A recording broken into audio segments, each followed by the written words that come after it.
Hello and welcome to Culture in Between, a podcast that explores the unique experiences of people who have grown up in a culture outside of their parents' culture. We are your hosts, Alyssa and Brianna, and we are super stoked to get to talk with Hasan Kubba, whose parents are from Iraq.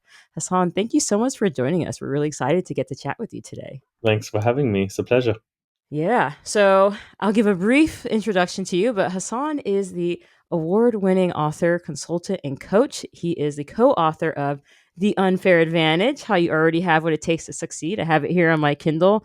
I first heard about this book when Ali Abdaal reviewed it in his book review series, and it is an amazing book. It has thousands of 5-star Amazon and Goodreads reviews, won Business Book of the Year, all these things, all these accolades. It's a really great book. We will share a link to it in the description. Hasan, I've gone over some brief accolades about you, but is there anything you would like to add before we dive into the interview? No, I think you've covered it. You know what I like to say is that I say it in the book as well, I'm an unnatural entrepreneur. I basically took an online course and started. So if you feel like me, if you feel like, oh, you weren't always hustling, selling stuff, buying stuff, doing stuff when you're young, that's okay. You can just learn to do it, and that's what I've done. But I kind of a bit more of a solo entrepreneur type consultant. I mean, I have a bit of a team, but it's not like a huge. I mean, entrepreneurship is more of a spectrum than a binary. Are you an entrepreneur or not? Mhm. But I kind of have a bit of a team, and now I've niched down to coaching and consulting people on getting a book deal, on becoming authors themselves, on sharing their expertise and credibility, coming up with great concepts. Whether it's nonfiction, which is my usual, but also some fiction authors recently. So Mhm. that's been really really fun. But I've done a whole load of things. I've been a business coach to YouTubers, to startup founders, especially focused on marketing strategy, that kind of side, and organic content. So that's my favorite stuff to talk about, and that's kind of my background. Awesome, Bree. You need to. Brianna has Oh, a pipe dream of like running to write a book one day, and she's like, "I've never." You should. I'm just yeah. saying, It's don't. it just feels so daunting, but one of these days, Yeah, yeah, I'm just saying, I'll you I never work know. on understand. it. Yeah, I understand. It feels daunting. That's why I help people with it, because it's something that's Mhm. not. It's not easy to do something good. No. To do something any old how, any old way is fine. But doing something that you're proud of and that maybe you can get a book Yeah. deal out of, that you can become a bestseller out of, it's not easy. And that's why it's a fun area for me to be in right now in consulting. Yeah. Wonderful. All right. Well, this might be a little bit of a different interview for you Yeah. because we're pretty laser focused on talking about culture and your cultural background. But we will get into entrepreneurship as well. But we always like to start the podcast by asking our guests where exactly their parents are from and where you grew up. So, can you tell us where exactly in Iraq your parents are from and where you grew up? Sure, this is fun for me to talk about, actually. So my parents are from Baghdad, the capital of Iraq, and that's where I Nice. was born as well. Do you have a lot of memory? I know. In the, I'm trying to draw the line between I read the book and not everyone probably has. So like, I know the answer to some of these questions, but so you mentioned that like, you moved to England at the age of 3, but like, do you remember being in Iraq at No, all? no, I I'm don't so remember no. Iraq. I have like this. I think we moved on the way to. So essentially, there was the Gulf War. Mm, mhm. Well, actually, so I was born, and in those 3 years, I lived through two wars. Funnily enough, there was Wow. the Iran-Iraq War, and then there was the what's usually in the West called the Gulf War, which is in around 91. It's when Saddam Hussein invaded Kuwait, this tiny little neighboring country next to Iraq. Um, and as soon as that second war was over, my parents were like, "We're out of here." So Mm, they were privileged enough to be able to have the ability to leave, in terms of financially, in terms of just the get up and go nature of it. mhm. Um, and so yeah, we as soon as we were able, travel opened up again after that war ended. We got out of there, and we're very lucky that we did. And so the way it worked is that they crossed the border into the neighboring country Jordan, and I think we were there for a few months, and Mhm. then came over to London. And I don't really remember Iraq. No, I just see photos and stuff. So I don't know if they're like phantom memories or just the photos. But I, Yeah. but I remember, like, for some reason, there's a little snippet of a memory of when we were in Jordan. Weirdly, we were only there for a few months, but I guess I was a little bit older. So I just have a glimpse of a memory there, and maybe some glimpse of memories in Iraq as well. But I'm not sure if they're really my memories or whether they're just looking at photos and just thinking I remember it. So yeah, it's my born and like pretty not really, not literally born, but grew up in London, in England, and that's just where I've always known to be home, and that's where I've always lived. Apart from some, I've done quite a bit of traveling, but in terms of Mhm. where I've actually had as a base, it's always been in London and England. Did you have relatives in London? Like, what? Why was London the next Yeah, choice for your we parents to go did. to? We Because I did. It know, was my yeah. my uncle lived here, and so Okay. we were able to come and join him. And then the rest of like my mom's family were here, and I think maybe some of my dad's family as well. A few like more extended relatives. Um, but essentially, look, to give you some background, Iraq is not a poor country. It wasn't a poor country. In fact, especially in the 70s, let's say, it was at a peak, where they were very wealthy. It was kind of like the Dubai and the Qatar and the Saudi Arabia of its time, because it Hmm. has a ton of oil. Like, it's not an unwell, and it's not just oil. Like, it's not just new rich. Iraq has a lot of history. First of all, like the cradle of civilization, all these ancient civilizations started there because there's two rivers that run through it. So there was a lot of like the oldest city in the world is in Iraq. Writing was invented in Iraq. It was like there's all these different things that come from Iraq. It's kind of like, you know how ancient Egypt, yeah, like think of the Babylonians, Sumerians, Akkadians. That was all Iraq. So Iraq has a lot of history. That's ancient history, but there's also more recent history in the Islamic Golden Age, which is around 1,000 years ago. It was like way ahead of Europe. It was way ahead. It was scientific, you know, center point of the world. And just to kind of give that little bit of background to it. And what happened is that, even let's jump all the way forward to like the 1970s, things were super well developed. They used to come to the UK in the summers.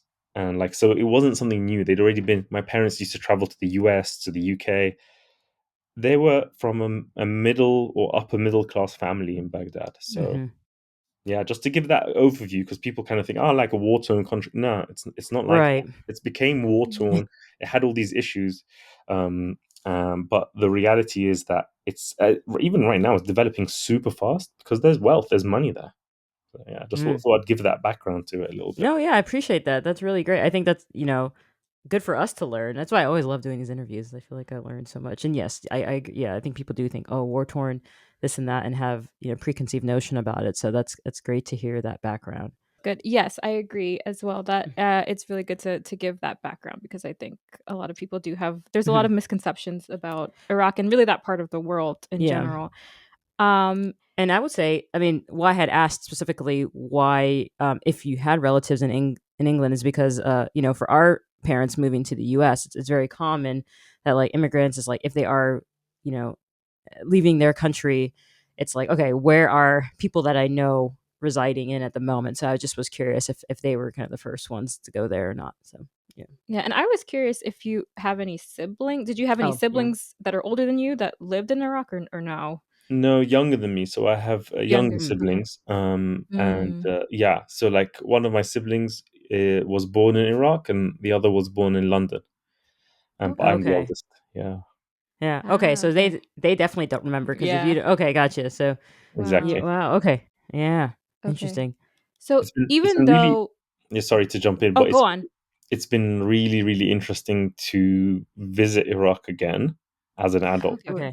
So like there Yes. was basically a huge gap where I went once in 2009, and that was Okay. just one visit. And then more recently I went in 2023, and that was really, really fascinating how much it's developed, how much it's getting better, how much it's improving. And there's still in many ways still some ways to go, but you'd be surprised how developed and how nice different parts of like Baghdad are, like right now. Like it's Hmm. crazy, and you can argue that quality of life for some people there is better than here in the UK, which is Mm. can be hard to believe, but it's just plain old truth. Yeah. No, that's great. We definitely we're Yeah. gonna dive into if you visited, which now we know that is the case, but we'll definitely dive in more into your experiences there because I'm definitely curious. Yeah. Yeah, definitely. But before we get to that, I think I wanted to ask, even though you mentioned that you don't have really memories of being a child in Iraq, and you feel like a kind of almost like a born and bred Londoner, even though you weren't born there. Um, do you remember though feeling different in like growing up in London? Did you have a feeling of I feel like a Londoner, but other people maybe don't view me that way? 100%. Yeah. 100%.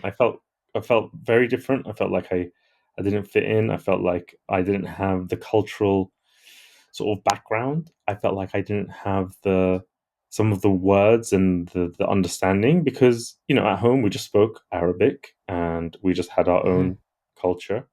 And actually, we were in inner city London, and so it was very diverse. London is a very diverse place because of the British Empire. Essentially, we actually have a lot of Jamaicans.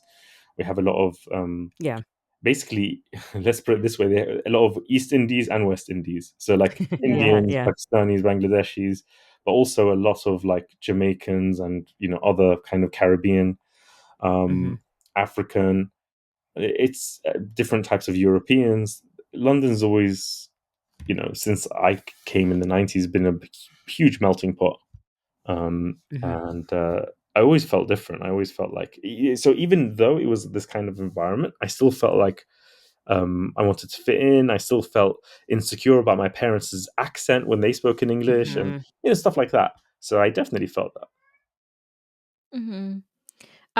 But like you mentioned, London is very multicultural. So, I mean, was your family kind of involved in like the different communities there? Was there like a sizable Iraqi community, There and was. how was that dynamic? Yeah, yeah, there was. There is a sizable Iraqi community in London, and we were very much integrated into that. And yeah, there's every community. Like an outsider wouldn't like. Just to give a random example, like there's a lot of Brazilians in London, but I didn't know that growing up.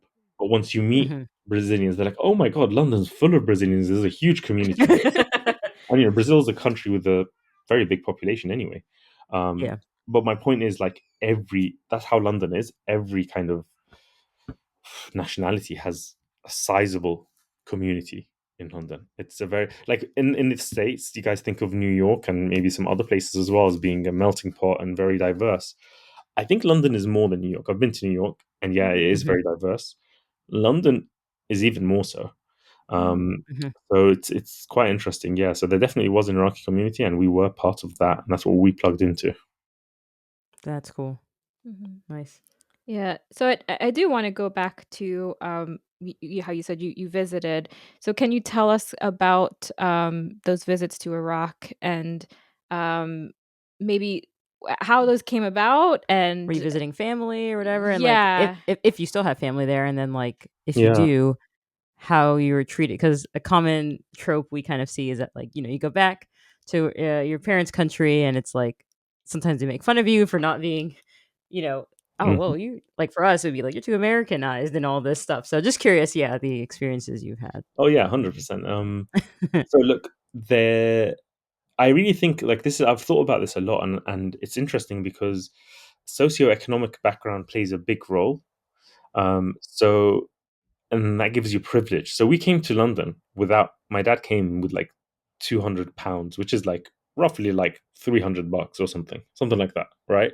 In his pocket. Like we didn't have wealth, and we kind of struggled to get by and built slowly because my dad was able to get a new degree, a new post grad degree, and he moved. He's an engineer, and then he went into IT, Hmm. and that was great. And he even eventually started working for Microsoft back in the Microsoft heydays of the year 2000.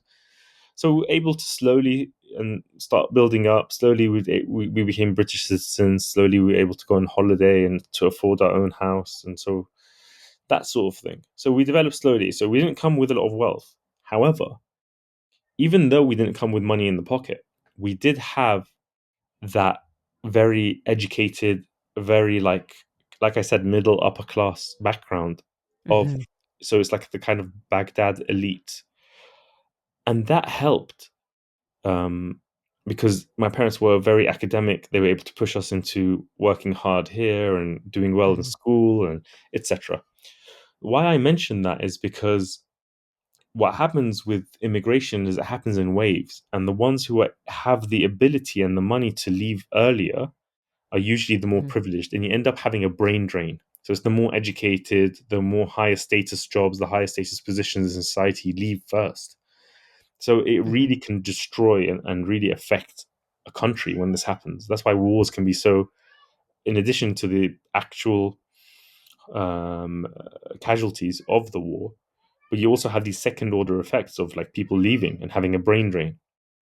So yeah, so the early immigrants like my family, and there's even one that even earlier from the 70s or whatever, like your parents went to the US in the 70s, Mhm. um, they're different compared to the ones that came after the 2003 war, compared to the ones that came even after Mm. that. And so Mhm.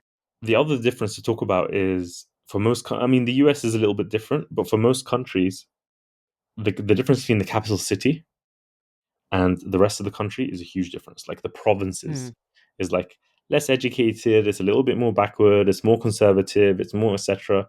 Whereas we're from the capital, and we're from like that kind of background where it was more westernized. And so when you go into an immigrant community, so like in London, we would be mixing with people from all different parts of Iraq, which my parents wouldn't have mixed with necessarily in Iraq. Mm. Okay. So there are these kinds of differences that you start to notice. And then when you go back to visit, what happens is the culture, the accent, the what's cool, what isn't cool, is not on pause. It continues to evolve. So you become like Right. this funny time capsule of an immigrant Yeah. community where you have your own like the slang from the 90s, from the early 90s or something. And they're Yeah. like, you sound different. So when we go back, so you're asking how it was like to go back, they're like, where are you from? You don't sound like you're from, like to my parents, who obviously speak really fluently Right. with with a proper native accent. They're like, where are you from? Like, because the accent has evolved. They have the accent from then. Yeah. There's a funny thing to these are subtle Yeah. differences, but it's picked up by the locals. Um, so yeah, it was really interesting to go back and to feel a bit like an outsider, but at the same time to feel Mhm. at home. So we would go to like the mosque in London, where it would be like an Iraqi mosque, where you hear the Iraqi dialect of Arabic spoken. So it was weird to go to a country where everyone talks like that. You're like, what am I at the mosque? Like this is weird. Like the whole country speaks like this. It's an interesting feeling. It's an interesting thing. You do feel you have that. I guess that's why they call them third culture, because you do have this whole. You don't really fit in here. You don't really fit in there. You're just your Yeah. own thing. And that's the truth, and that's the reality of how it is. We don't fully fit in. Even my parents don't fully fit in there. They're just like, oh, we kind of fit in with the London Iraqis now. That's just how it Yeah, is. interesting. That Yeah. that that point about the time capsule isn't Yes, we've where talked about that yeah, before. that's really Yeah. interesting how you've mentioned that, how we feel like we have a I don't know, with mom and dad, like, their version, I guess, 70s Yeah, because I version mean, of yeah, my our parents moved to the US in the '70s, and they've gone back a lot, yeah. but, that was a really long time ago, and Yeah. so they, yeah, they definitely don't know a lot of, like, the latest slang, and when we've gone back to Jamaica, it's a similar situation where, Mhm. like, people don't necessarily act like my mom our parents are necessarily like foreigners, but they'll kind of be like our mom does this thing where she puts on like an American accent all the time, and like especially when she's out with other people, and so she would do that in Jamaica sometimes, and we're like, They're stop like, it. "Stop, we're trying Like to blend we're in." trying to blend in, like Yeah, stop doing that. And they the could just tell, yeah, just from like how you dress and all these things, they can skin just tone tell. even, I think there were certain Yeah. things which is interesting to me, Yeah, even so our skin yeah, even our skin tone apparently. They're like, Oh, "Oh, we can see that the sun hasn't been hitting you the same way." Like, it's just very crazy, yeah, it yeah. was the thing like, before we even opened our mouths, they could tell. So, yeah, I likewise, think they that could tell. They that could is tell, There and likewise, there yeah. even is a skin color difference, and there is a Mhm. difference in how we dress. There's a difference in how we walk. It's it's subtle things. Something that's not so subtle is it's now getting better. Actually, now they do start to they've improved in this aspect. But it used to be like you just reach for the seatbelt. They're like, "Oh, where are you from?" You just got Oh, into the wow. taxi. You reach for the seatbelt. Like, what are you doing? Where are you from? Wear seatbelts here. Stuff like that. Like they've improved now. The safety stuff has become a bit better. But yeah, that was definitely the case. So just like little things that you won't pick up on. Even just how people greet each other. And just I just said, Mhm. "How are you doing?" Something like that, and they were like, "Oh, where are you from?" Like immediately. And I'm speaking Iraqi Arabic, but they don't say it like that anymore. It's fascinating. That Yeah. is fascinating. No, Okay. I So love you've mentioned you speak. Okay, so you speak Arabic. Was that a big deal for your parents for you to like speak the language? Are you pretty 100%. fluent? You And said, I'm yeah, glad yeah, because if yeah, they had done the whole thing of like, no, we're in England now, speak English, yeah, we would have only spoken English. Whereas now I'm 100% fluent in English, and I'm, let's say, 70-80% fluent in Arabic, which has actually improved recently. So it used to be a bit more like shaky, um, and like like kind of pulling up the vocab and just remembering the right word, yeah, the way of saying it. But yeah, it's definitely better to yeah, talk your mother tongue at home because you get to retain both and stay bilingual, which is awesome. yeah. I love that. I think it's. I think sometimes parents do a disservice when they don't allow their kids. I understand the reasoning behind this. They want to kind of assimilate and all that, but I think it's harder for the children in the future when they maybe come across people who are from the same country and they're like, "Wait, you don't speak this language? That's interesting." So that's great. Okay, very cool. it. And I want to start getting Yeah, into kind of some of the things you've talked about in your book. And one of the things that jumped out at me was you talked about how kind of the two main jobs yeah. that I Your guess parents. Yeah. Iraqis and most immigrant parents really um, consider for their kids as good jobs are like doctor and engineer, and that your parents actually baked you like a doctor cake when you were Yeah, I like remember. 1 year old, which I've never heard of, but that seems yeah like extreme. That. Um, so They wanted you to have a prestigious career. They were like, yeah, and so yeah, could you talk about maybe kind of the pressure that you mhm. had on you Yeah, to become a doctor, or at least do one of those two jobs, and how you ended up deciding not to go in that direction? sure, yeah. So I think technically it was my parents explained that it was actually my grandfather who did it. It's not like a typical thing. I think it's just an unusual thing to do. Okay. It's not like this is an Iraqi culture. I don't know. They just did it.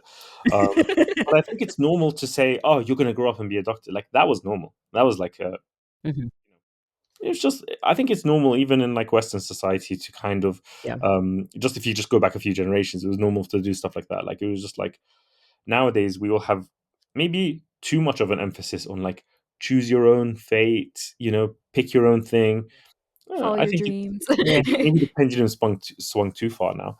But I'm going to be fair to my parents and say they actually didn't put any pressure on me, to be honest. No direct. It was Oh. just incepted into my Uh-huh. mind. And then I chose to be a doctor. It was like I didn't feel any actual pressure, but I think it was all like unsaid, and it was all like little Yeah. nudges maybe. But my parents have been very sweet and very like giving us the freedom to do whatever. But they were shocked. So what happened is I was always good at science at school, and then and I just didn't feel like I didn't have enough direction in terms of career. I was the eldest, so even in terms of my cousins and stuff, I was the eldest. So I kind of had nobody to sort of mentor me, guide me into that whole career Mm. thing. And my parents obviously haven't been through that because they just came here as immigrants. They didn't go to university in that same way Mhm. here. And so I just didn't have enough support to make that decision. I didn't know what to choose. And in the UK, you have to choose much earlier than in the US.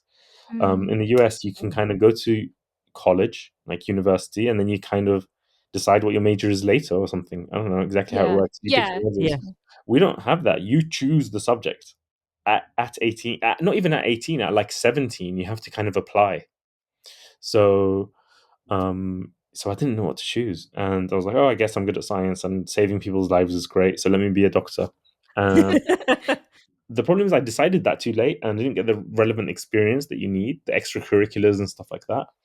Mhm. So in the UK, you can go straight to medicine. You guys have a different system where it's pre med. So I essentially went to what is essentially pre med, Um, and mhm. then 6 months into that, I just dropped out and said, "Wait, this isn't for me. I don't want a life of just Mhm. like doctors, hospitals." I noticed that doctors' lives are very insular, and I wanted to learn more about the world.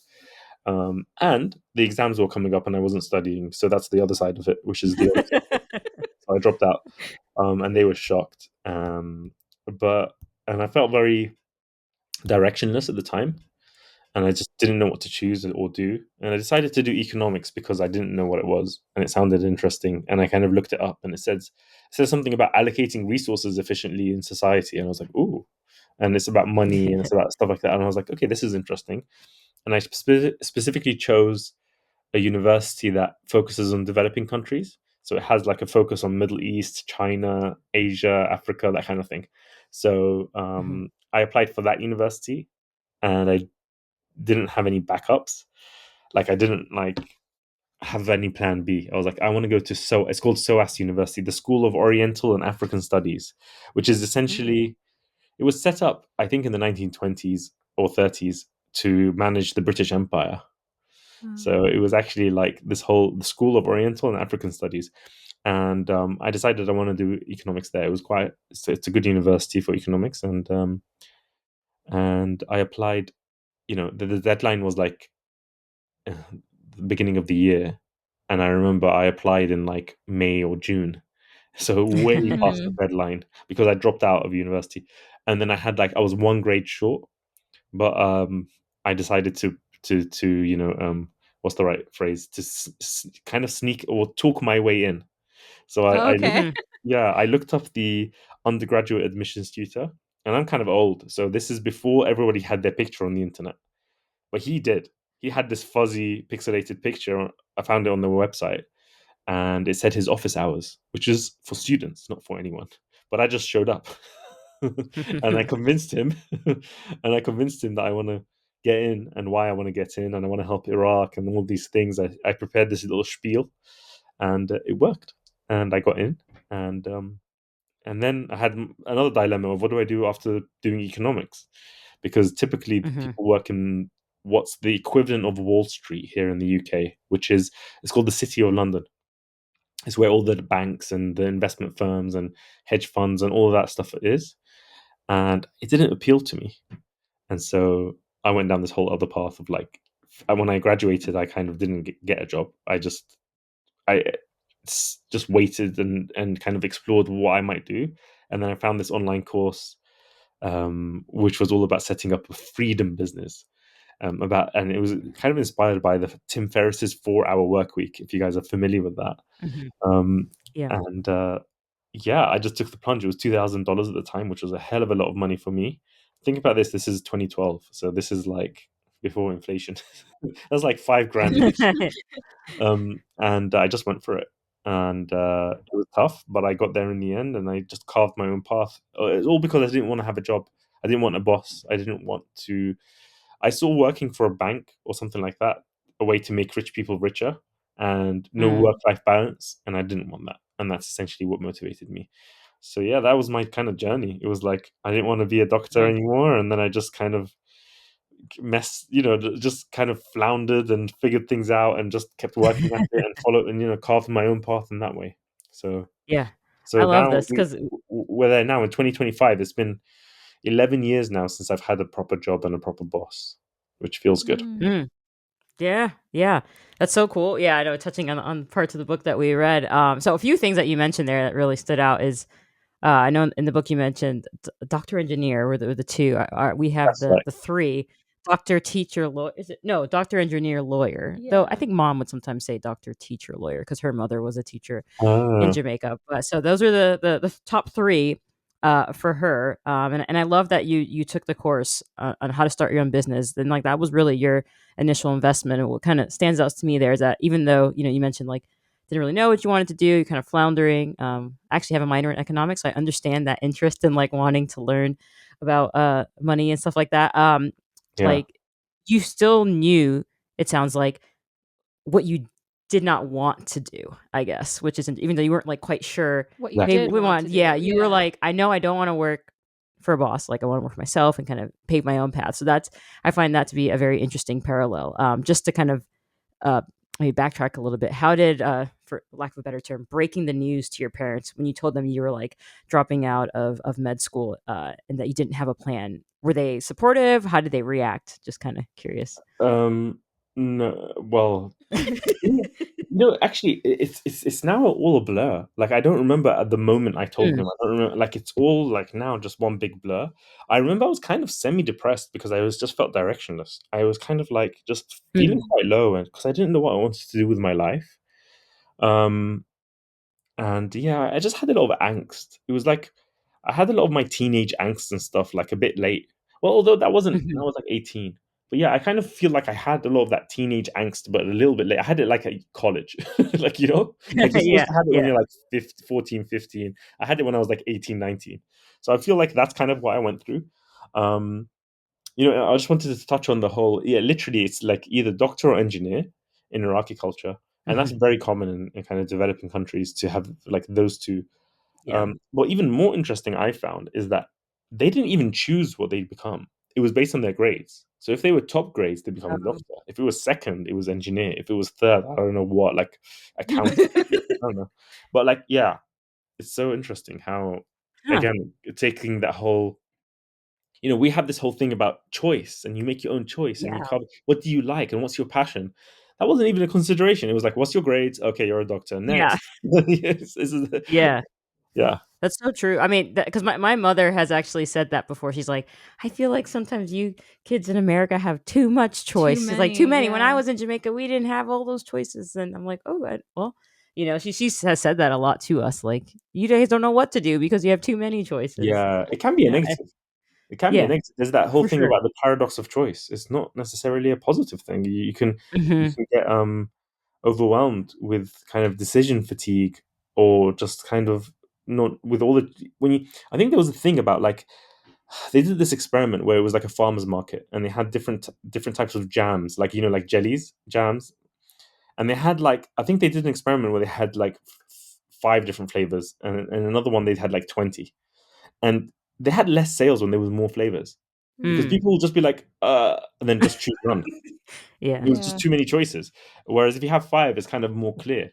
And so Mm. there really is such a thing as Yeah. it's called the paradox of choice. It's just how more choices is not necessarily better. It's a skill to narrow your choices down as well. So Yeah. yeah. That's true. Yes, it's so true. And I used to think, like, because my mom would say something like, "Oh yeah, I always wanted to learn how to play piano, but like, I was so focused on Hmm. going into medicine and stuff." And I used to think like, "Oh, that's so sad that like she didn't have those choices. Yeah. She had to do this. Like she had." But then as I became an adult and I was also not sure about what I wanted to do with my life for a very long time, I was like, "Oh no, I see how this is a problem. Having too Yeah. many choices." Because like I 100%. don't know what to do. Yeah. Yeah. Yeah. Yeah. Hmm. And it's also framed a little bit. Look, and there's nothing wrong with this. I mean, really, my choices were very much based on what I wanted. Like it was kind of in a selfish, not in a negative, but it's a self-centered choice. It's like, what do I want to do with my life? What do I want to choose? And I feel like that can be too much in Western culture. There isn't enough about duty and about like helping others and about what people expect of you. Mhm. And maybe it is pendulum swinging too far. And I think there needs to be some kind of happy medium because I think Yeah. too much of it is just about like, what's in it for me? And even in relationships, like, what am I getting out of this and stuff like that. Yeah.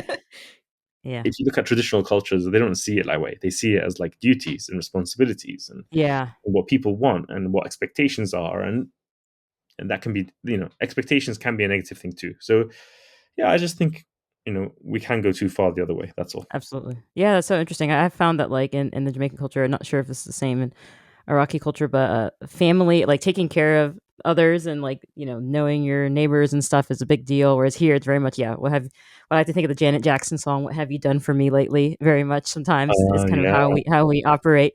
And so exactly. yeah, that's something that's kind of different where it's like, oh yeah, well you help out this person because you should kind of thing. Exactly. So yeah, that's very interesting. Yeah. 100%. No, and like you said, it is a matter of kind of finding that happy Hmm. medium because something that we do hear a lot with immigrants moving usually to a Western country is they're moving for opportunities, right? They're moving to give their kids maybe more Hmm. opportunities. And that kind of leads me to another thing that you mentioned in your book is that mentioned that your unfair advantage or one of your unfair advantages is that your parents decided to move from Baghdad, to the UK. Can you kind of explain what you mean by that being an unfair advantage, because I think maybe people wouldn't think of it that way. Yeah, I mean, a lot of where I am today is because of, just as an example, a lot of where I am today is because of, I mean, this is just a small, just one small thing that we're zooming in on. Like, there's so many different things to be grateful Yeah. for, and which are unfair advantages. But one tiny thing is that I speak English with a native British London accent. Like, I do keynote speaking, I do paid public speaking, um, and essentially that it just wouldn't have worked as well if I was there with a thick immigrant accent. It Mm. probably would have been harder. The same Mm. with like pitching. The same with like when I'm trying to get business, trying to get clients. Again, if I sound educated, I sound native. In America, even more so because with that British accent bias, We that love a Oh, yep. we love Yep, a yep. good British accent. it sounds somehow smarter because it's It British. does. You Yeah. could like be insulting us, and we're like, "Oh, it's so beautiful." Yeah. There you go.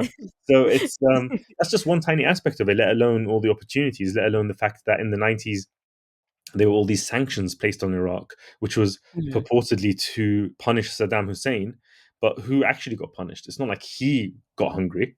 It's just actual people and children were hungry. Um, mhm. they asked. There's a clip, and you can find it. And I don't remember her exact position. Some kind of U.S. government, like I don't know, Secretary of State or something. I don't know what her position is. Madeleine Albright. Oh, I think the UN ambassador for the US, something like that. Mm. And they asked her point blank, like, a million kids have died because of these sanctions. Was that worth it? And she's like, yeah, it was worth it. And Oh this is my an American gosh. ambassador. And it's just disgusting because that's what they went through in Iraq. Mm, And I would have lived through that myself, right? I mm, would have lived through, mhm. and like I said, this is a rich country. This isn't a poor country. And then suddenly they're like, having malnutrition, in the mid Mhm. '90s because of these sanctions, which was supposed to be punishing Saddam. So I would have lived through that, right? There's so much that I would have been affected by. But hey, everything, there's so much to be grateful for. And even if I was there, and if I managed to somehow, I do believe in like that butterfly effect. Like one small Mhm. change in your past could have really huge changes. And so, yeah, I mean, I'm a British citizen now. I could Traveling is easy for me. Getting a visa is not difficult. Coming to the US is not difficult. Um, yeah, I mean, there's so much benefits, and so yeah, it was a big unfair advantage of mine that my parents decided to leave when they did. 100%. Yeah. Yeah. Yeah, and I know it reminds me of when you share the story of, like, the impoverished, Filipino girl and kind of that impact, Yeah, that it had on you when you were visiting in, Manila, and you mentioned how, like, who knows, what could have happened if your parents never, like, left Iraq. And I think, like, until I read your book, I would never have identified it this way. Like, literally now, whenever this is such a positive impact from reading the book. It's like I'm always now identifying, like, what is an unfair advantage. I never called it that, but I was like, oh, like, and I remember when I was describing to my sister about it, she's like, what is that? It's like, oh, like, everyone has them. It's not, a lot of times we think it's just your money, your this, socioeconomic status, and those things do play a factor, but everyone has it in some capacity. And I think for me, how I used to kind of call it was like this, I have this, what I like to dub innate indebtedness, and how that has, which means like it's kind of how it's correlated to me recognizing like how me being a child of immigrants from Jamaica, which is a poor country, like, and my parents leaving when they did, and us being born here, like, how that is our unfair advantage, and how even though sometimes I feel like, gosh, mom and dad are mom so tough on us and always pushing us and blah blah blah, it's like, well, we had a better life because of that, and I feel sometimes the struggle between I want to make them proud, right? Like they did so much for me, but then like I also want to not feel like I'm ball and chain to what they expect of me. So, yeah, it's an interesting parallel. So I find that, like, yeah, I'm always trying to identify these unfair advantages in my life now, and but I do struggle with like this innate indebtedness that I feel with them. So, yeah, Well, yeah. I think we need to all. I think that's the healthy way to live, and the healthy way to Mm. do life is with an innate indebtedness, because that's just another way of saying gratitude. And I think Yeah, gratitude is yeah. so important. And using a word. using a phrase like indebtedness nowadays with modern thinking, because it's become so secular and so lacking in that. Like, if you look at all older texts and thinkers, they'll always be talking about the providence of God. They'll always be talking about the blessings. They'll always, because that's like a way of having mental fitness, and a way of feeling spiritually sound and spiritually good and grounded, is to have a feeling of indebtedness.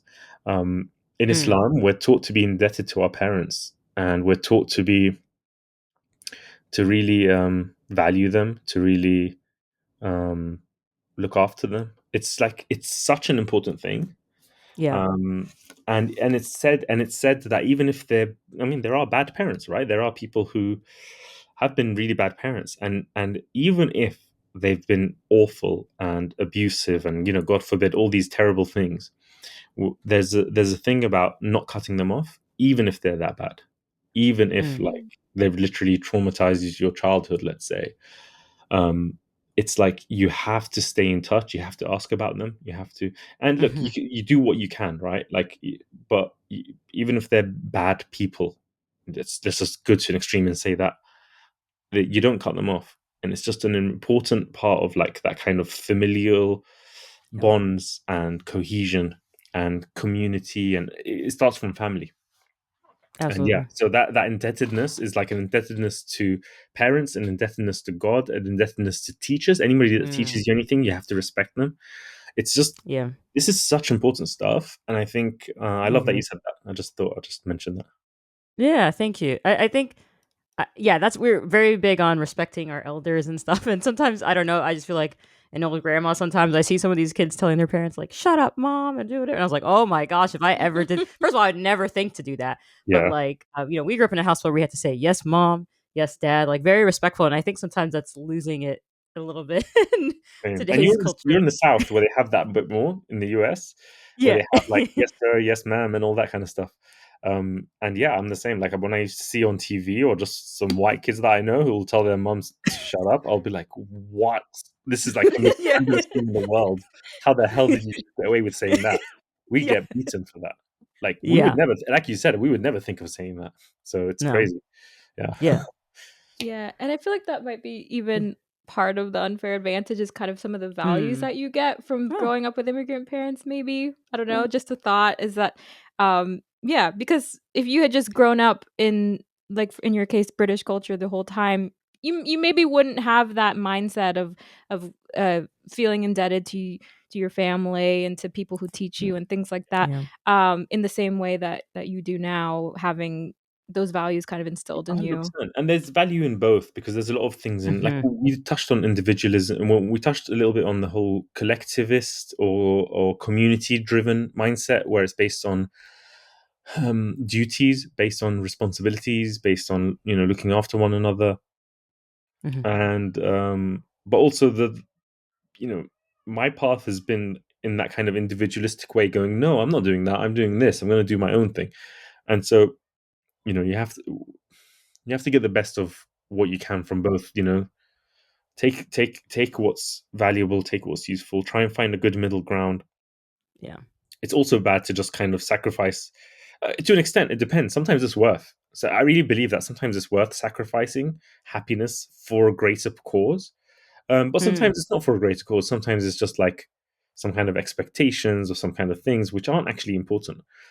So yeah, I guess I'm just trying to say that one small example is that in in my culture, you everyone stays living with their parents until they're married. That's just Mm. how it works. That's just, no Hmm. one moves out. Like, it, and by the way, that's changing as well for, like, even millennials and Gen Z. They're staying living with their parents, even like white kids. And the reason for that is property prices. Like, it's just too insane. Like, it's just, so now it's become more normal. But it used to be the case, especially like a few decades ago, that they would literally, I mean, I used to watch The Simpsons when I was younger, and they used to say, when you're 18, I'm kicking you out. And I used to think, what? Like, that's so weird. Like, he used to say that to Bart. And that was a thing in, like, white culture. Like, and in British culture, when they're 16, they start charging their kids rent. Like, this used Mm. to be the case. Like, they used to charge their kids rent when they're 18, you need to get out. It was very much a case of independence. Mm. It's just different. So what am I trying to say is that it was very normal for me to stay at home after university, and try and figure out my business. And I was able to live rent free, mortgage free in London, one of the most expensive cities in the world, and be able to get clients from there because of that. That's just one small thing. Again, Mhm. that's become more normal because of property prices. So now it's become very normal, but it wasn't the case. So yeah, pros and cons. I don't know. Like, look, now I've recently become a parent. I have a 2-year-old and a 1-year-old now, Mhm. and I see how difficult parenthood is Yeah. when you look at nuclear families. Nuclear families is a relatively recent phenomenon, and it's a very Western phenomenon, which is meaning just two parents and their kids. And that's it. That's the household. It used to be like grandparents and uncles and aunts and Mhm. cousins all live nearby and they share and come in and out. And that whole thing of it takes a village to raise a child. That's what makes Yeah. people have more children. It becomes so much better. And now everyone's struggling with just one or two. They're like super. It used to be the dads were completely hands off.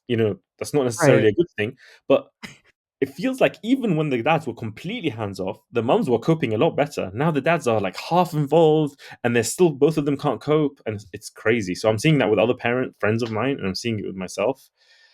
Yeah, I Mm. just wanted to mention again that all ties into this difference of East versus Yeah. West, and it's not really East; it's just like everywhere else.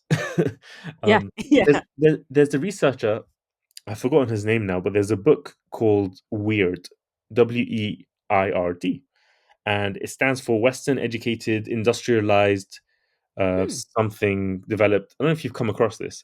And the idea Oh, behind it is I'll that write that down. how different Western society, modern Western society is. A weird book, Western. Yeah, the weirdest people in the world is what it's called. Oh, Oh. okay. I'll write that down. Yeah. How the West. Oh, hold on. What's the subtitle? How the West became psychologically peculiar and particularly prosperous by Joseph Okay. Henry. Um, And Okay. oh. essentially, and one of the takeaways from it, there's so many, like this all touches on like culture and stuff, and that's why you'll find like whether it's Chinese culture, Indian culture, Arab culture, or like Nigerian like all these different cultures will have so much, in Latin American culture, they have so much in common versus like English or white American, or and it's because of this. um and one of the takeaways, by the way, this is a little bit off topic, but even all the studies that they do is usually on college students, and Hmm. then they get all the results of these studies, and sometimes they fake the results, etc. That's a whole nother topic. But sometimes they get the results of these studies and say this is just how humans are, and actually no, this is how these humans are, and they're weird. They're not the typical humans. They're like college students in the US is not the average No. human being in the world. And so, yeah, and it's a very interesting perspective. And I'm going to dive more into that because I find this cultural difference stuff very fascinating. Because I've always Yeah. noticed if you see like funny reels or TikToks or something about like, Uh-huh. oh, Jamaican parents are like, or Asian parents are Yes. like, or Yes. Indian Yeah. parents are like, and guess what? They're all the same. Yeah. They're all the same. Yeah. It's Yeah. true. It's true. Whether it's So Jamaican true. or Arab or Chinese, they're all the same. The only ones that are different is just basically white people. So realize they're the outlier culture. But there's something. This isn't just a criticism of, absolutely not, because look, we've become prosperous and we've learned things by Mm. moving into countries where that's the dominant culture. And so, again, Hmm. we have to pick what's best out of this and out of that, and I think that's really important. But one of the biggest problems is loneliness in white culture. Mm. Yes. Loneliness Yeah. is super sad, and I think more needs to be done about community, parenting, loneliness, mental health. Everybody's on antidepressants. There's some issues. There are some real issues going on, guys. So Mhm. yeah, that's my little rant about That's the weird Western culture. It's We see it and we see the differences. Oh man, that could be a whole other Yeah, that could conversation. be a whole. That was Yeah, great. I that wrote was. down the name of the I book, by love the everything about that. Yes. Yeah, there's Wait. so much in there. Yes. Yeah, So yeah. We much. don't want to take up that much of your time, but that's a lot to Yeah. Oh dig man. into. That was great. Yeah. Um, but since we're on the topic of kind of differences in cultures, I don't even know if you can fully answer this question, but I just wanted to ask it since you're kind of our first non-American guest, Mm. and I have a feeling you know enough about American culture. Um, just what do you think are some of maybe the major differences between being a child of immigrants in the US versus in the UK? Like, do you Ooh, have you perceived any good differences? What do you question. think? Okay, so again, this is not very well known in the US, but like, so Europe and the UK and this part of the world, it's a smaller place. It's a Right. much more geographically much smaller place. Like in the US, it's like having a 6 hour road trip is completely normal. It's like, yeah, we're just going on a road Yeah. trip. In the UK, it's like, what? You're going on a six? Where are you going? Like, this is crazy. Like it's not even built. Like, I mean, there are some highways and stuff, right? Like, for example, I've been to the Scotland I think only once in my life, which is sad. I want to go, by the way. I want to go more often, but the weather is a bit. You have to pick like the middle of summer to make it Yeah. fun. But I've only been to Scotland once, and guess what? It's only a 6 hour drive from London to go to like Edinburgh or Glasgow. Mm. So anyway, geographically, it's so much more dense. Everything's smaller, and communities are much closer together. So when immigrant communities are in the UK, they're much closer to other. First of all, UK is much more diverse. Again, that's largely because of the British Empire. So it's much more diverse, and therefore you have more immigrants to mix with, especially in the major cities, etc. So that's one difference. In the US, there are some pockets of that. We've mentioned New York, Miami has that a Mhm. little bit, and different pockets. There are parts of LA which are very like Persian, Yeah. let's say. There, Detroit, Michigan, kind of. There's a city there called Dearborn, which is full of Arabs. Yeah. There's a lot of Iraqis, Yeah. Lebanese in Dearborn, Michigan. But in general, people are more spread out. People are more spread out, Mhm. and therefore they kind of become more Americanized, just as a generality. That's number one difference in immigrants that I see.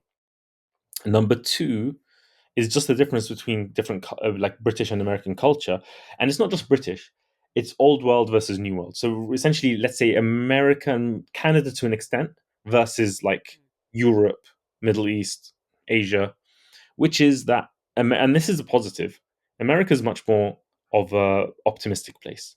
America's much more of a you can do it too place. America's much more competitive. These are here are the negatives now. So those are the positives. The negatives, and also you can really rise up in America. There really is a sense of like social mobility upwards, particularly when you're in the middle. I think when you're in the bottom Mm. 20%, it's actually really hard to rise up. You're kind of stuck. Yeah. In America, I gave a TED talk about this actually. Part of the stat in the TED talk is it's actually harder to go from the bottom 20% to the top 20% in the US compared to Europe, where you think that it's much more like less meritocratic, but actually it's harder. But I think from the middle, if you're somewhere in the middle of the socioeconomic ladder in the US and you want to get to the top, it's a lot easier. Mm. And it's hard work, but it's much more doable. Incomes are a lot higher. Quality of life, your houses are bigger because you just have more space. The highways are bigger, your cars are bigger. It's like Texas. Like, how you guys feel about Texas? We feel that about the whole of the US. Um, that's Yeah. basically it. Um, so those are the kind of differences. Essentially, in the UK, self improvement and self development is very much like it's not really looked at as like, oh, that guy's rich. Well, I can be rich too. It's not looked. That's Mm. not the general culture. The general culture is like, oh, that lucky bastard. That's the general culture. That's literally how British people talk. Oh, oh, lucky, lucky them, lucky. Because why? Because there's a lot of inherited wealth here. There's a lot of like that Yeah. kind of. Oh, okay. There's a reason why people think of it more as luck.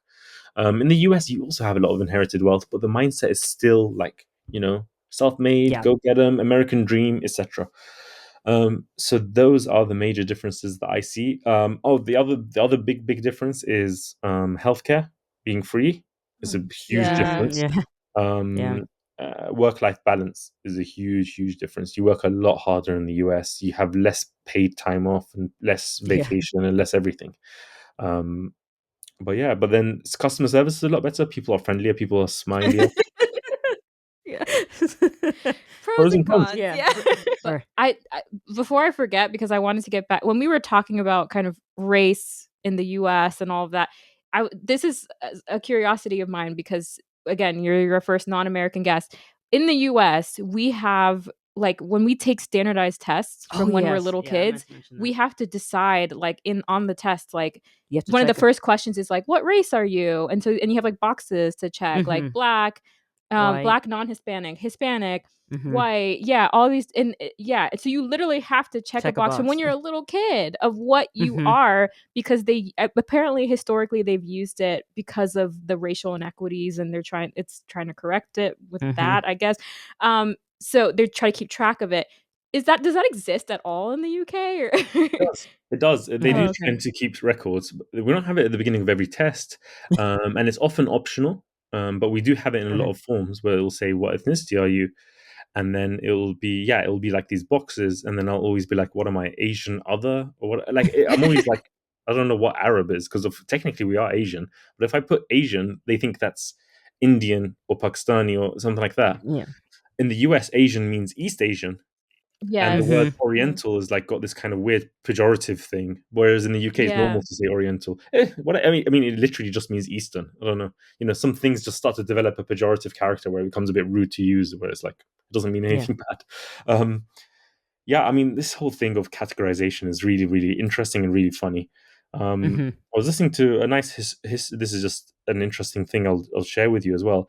I was listening to an interesting history podcast, and they were talking about Aristotle, or one of the ancient Greek philosophers, and they're like, he's the most famous Western philosopher. And I was like, okay, what makes him Western? Okay, why is he Western? He's Greek.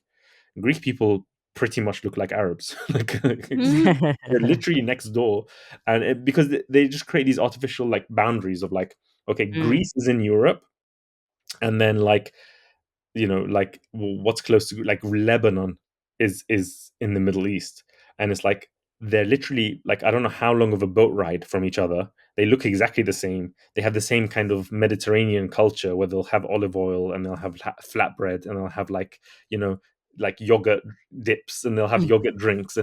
It's the same. I mean, so it's this whole East versus West stuff, which is like, the film 300 tries to make the battle between the ancient Greeks and the ancient Persians as being an East versus West thing, and the reality is actually their cultures were pretty similar. Their ethnicities they would get along quite well. There was this guy on YouTube who's this musicologist. He really understands ancient music, and he recreates like ancient Roman music or ancient Greek music or something else like that. And then he has this video essay where he talks about like Greek music, even modern day. He's like, I get this question a lot. Why does Greek music sound like Arabic music? And he's like, you guys realize that they're literally next. Like, why does it sound so Oriental? Why does it sound so Eastern? It's like they are in the East. They're in the Eastern Mediterranean, but it's because we think of it as like, it was this decision made in the Renaissance, I think, where they were like, okay, we're going to base our culture on ancient Greeks and ancient Romans. But the reality is like Germans and Brits and, these Northern Europeans who would, for example, drink beer and eat butter were quite different to the Southern Europeans who drink wine and have olive oil. Their cultures are completely different. But then they made it like Europe is this one thing. And then they made it like these Mediterranean, like Southern Europeans are different to like Middle Easterners and different to North Africaners. Actually, they're very well connected because of the Mediterranean. So my point here is a lot of these distinctions and categorizations and boxes are just have some political motive, historical political motives, and it's just complete nonsense. So yeah, like Aristotle would have looked a lot more like me than he would like any English, British guy or German guy. They look completely different. There was this joke about how ancient Romans, if they were pretending to be Jewish, like from the land, Palestine land now, or Judea or whatever it was called back in ancient Jewish time, ancient Roman times, all they had to do is like wear different things. I think they used to pierce their ears and funnily enough get circumcised, and that's how they can pretend to be Jewish, like because they all look the same. So in America, in the beginning, white had this specific thing, and then Irish didn't count as white, and Italian didn't count as white, and then slowly they had to include them, and then it's just it's all a funny, weird game of categories and boxes and labels, and really it's all one mishmash and kind of hard to define, and yeah, it's all a bit of a nonsense. Yeah. No, that's so true. Some All right. questions? Yeah, let's go to our kind of lighter questions here. But that was a very I love it. Yeah, we could very go on. interesting. We want to be Lot of- respectful of your time. Yes, we want to be respectful of your time, although we have a lot we could talk about with that. we'll start off. We like to start off by asking about food. So do you have any favorite kind of Iraqi dishes that you'd like to share with us? Yeah, sure. Yeah, Iraq is really interesting. So Iraq is actually doesn't have any natural borders. So Iraq was always being invaded from somewhere. So Mhm. originally, if we go to ancient times, it was their own civilizations and the kind of the native civilizations. And then you get ancient Persia is right next door, which is basically modern day Iran. They have such an old culture and old civilization. It's been going on for thousands of years, and that's like right next door. So that had a lot of influence on it. And then you have the ancient Greeks, so Alexander the Great and etc. They kind of came all the way down there and it became Hellenized, meaning became like Greeks. Hence why I said there's not much difference because it's not far. Later on, it became the Ottomans, who were essentially the Turks, who came from Central Asia originally, and then kind of mixed in with the Greeks that lived on Anatolia, which became so essentially again you have like kind of ethnic Greeks, ethnic Turks, ethnic Persians. Then you had the Arabs that came in, and so as you see, Iraq doesn't actually have any like mountains on the edge. In the north, we have some mountains, but people just cross into the land. So our food also reflects that. There's food Mm. from all different cultures. There's stuff like that's like kind of Greek, Ottoman, Turkish. There's stuff that's Persian. There's stuff that's kind of local to the land as well, which is like based on the two rivers, which is like river fish that they would make. So I'll share some dishes with you. One of the most famous dish is actually a fish dish in Iraq, where it's like grilled fish made in a very special way. They would kind of stand up the fish around a fire, so not on top of a fire, around a fire. And it's this carp from the river, and that's called simech mezgoof, which is mezgoof. It's like a grilled fish essentially. That one's delicious. It's not my favorite, but it's pretty good. It's really good. It's got some nice flavors. They use a lot of pomegranate molasses, so pomegranates are quite native to Middle East, Persia, that kind of side, Turkey. Then you have the kebabs. So you have kebabs all over the Middle Yeah. East and stuff. And the Iraqi kebab is very good. It's kind of a bit more of a rich, a bit more of a fatty lamb kebab. Mm. You do have the kind of what in the US is more famous as gyro. Again, Greek. This is just proving my Yeah. point. Yeah. Yeah. But actually, I think it was kind of Turkish, and then the Greeks took it on because they were part of the Ottoman Empire, etc. You also have stuffed vine leaves. So gyro, yeah, is just meat on a spit, meat or chicken on a spit, which is always really nice. Then you have like stuffed vine leaves. So you get these grape leaves. So and then you put rice inside. Oh, so rice has always been part of Iraqi culture. So we have the basmati rice, like the sort of the same ones that Indians and Pakistanis have, or Okay. Persians. Like it's very, very similar to Persian rice. And again, that's because we had marshlands in the south, because you need a lot of water to make rice. So just like they have in the Far East, but ours is not the sticky variety. So the typical Iraqi foods is a rice and a stew. So think of it like a non-spicy curry. So it has spices, but it's not like chili spicy. So you have like an Hmm. okra stew, which I think you have in the US in the southern states, right? Hmm. We have an okra lamb stew with garlic and okra and tomato sauce. You'll have a aubergine, eggplant stew. There's so many different things. There's like this. It's kind of like a cookie made out of dough and dates. So it's a dough stuff. It's like a cookie stuffed with dates. So instead of adding sugar, you have dates. It's called kleche. That one's really nice. There's so many. I really love Iraqi food because you get so much like variety. It's a lot. It's like you get the Hmm. flatbreads, you get the rice, you have the stews, you have the grilled food, and there's lots of dishes now that some are slipping my mind. But then you have the influence from the Levant, which is like the hummus, the baba ganoush, all of that kind of is Yeah. there. Um, yeah, I love it. Iraqi food for me is like it makes me feel at home, and I just love Yeah. Iraqi food. That's So awesome. yeah, this is That's like one of a the quick main things we rundown. see. Yeah, no, thank you. That's one of the food is always one of the main things we feel like even when people, emigrate to a new place, it's like food is always central in the household. Do you have a favorite celebrity from Iraq? It could be, Oh, or, yeah. celebrity. Well, all I can think of is like a famous Iraqi singer, but I don't really listen to music much. I bet you there's some cool. There's a chef that kind of became famous as an Iraqi chef. His name is Chef Shaheen. I went to his restaurant in Dubai. He's pretty cool. He's a cool guy. He came. He's also UK. He's from like a different city in the north. He's one of the later immigrants, and he went on MasterChef. Have you seen MasterChef, that British cooking show? Yeah. Yeah, he Yeah. he reached like a. I think he reached a. He didn't win, but he kind of did quite well on MasterChef, and then he had his YouTube following, and then he opened restaurants. So that's someone that comes to mind as well. Cool. But I bet I'm Cool. forgetting like some really famous Iraqi No, no celebrities. worries. It's a I'm like tricky totally question. Yeah. forgetting right now. Where I'm like, oh damn, I should have thought of them. But yeah, that's just what comes to me. No, it's all good. You No. want to ask one more? Yes. Well, maybe two more. Oh, okay. I always like to ask too if you have a favorite like phrase or saying Or or expression. expression Ooh, that maybe your parents used or something. Yeah, it's always a hard one. I It's a know it's tough always one. a hard one, but I like to ask it. yeah, no, I've thought of one, and it's a funny one because it's like it's mostly English, and I'll tell you in a second. And there's probably better ones that I could think of if I thought for longer, right? But what came to the top of my head is a really funny one because it's simply this: take it easy, yeah, Azizi. And take it easy is take it easy.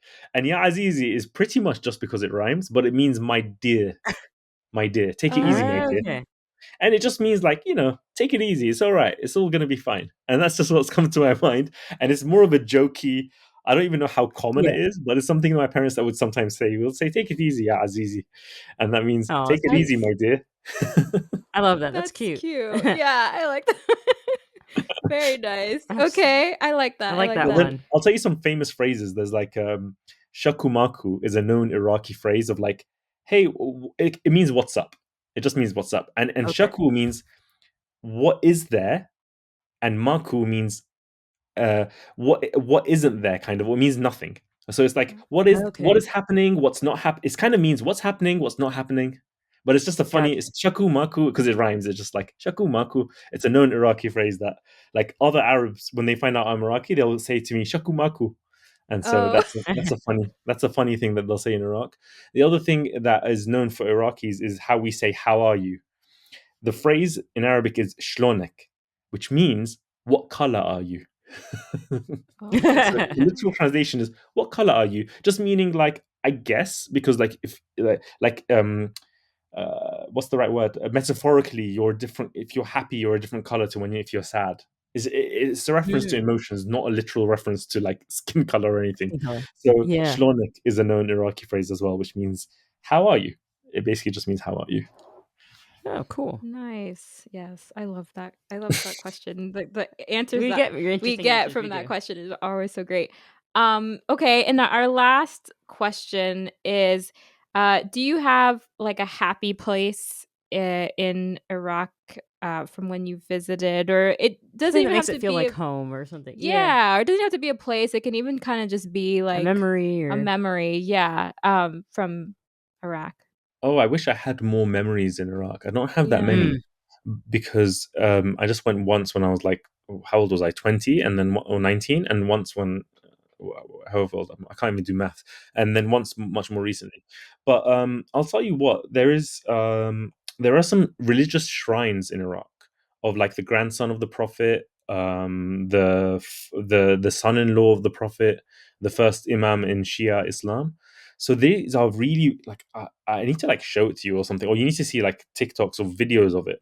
It's really really beautiful mosques, essentially, like beautiful, like the intricate mosaics and the like mirror. They use these like mirrored mosaics and like the way the light is and the way the domes are.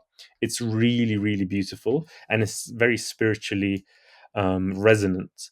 So it's somewhere. And when you said happy place, that's what I thought of. So I thought of for example, the Imam Ali Mosque in Najaf, which is the Kadhimiya Mosque in Baghdad. And basically these are like, you can think of them as like they're the imams of Shia culture, of Shia Islam. So Shia is the second most common type of Muslim. So the most common, it's like kind of like Christian and Protestant. It's a little bit like that. Mm. Mm. Okay. So there's the two sects. So it's the low less populous. So I think around 80% of the world's Muslims are Sunni, around 20% are Shia. So it's a Shia Muslim kind of shrines that you can visit. It's almost like saints, to visit saints or imams, and they're very spiritually grounding. And it's very very beautiful. So if you even see footage of it, if you type in the Imam Ali Mosque, and have a look at that on TikTok or something, you'll see people who visit it, or the Imam Hussein Mosque, just mosques in Iraq that are like shrines. They're really, really beautiful, and it can really be somewhere where you can feel at peace and feel connected to God and spirituality.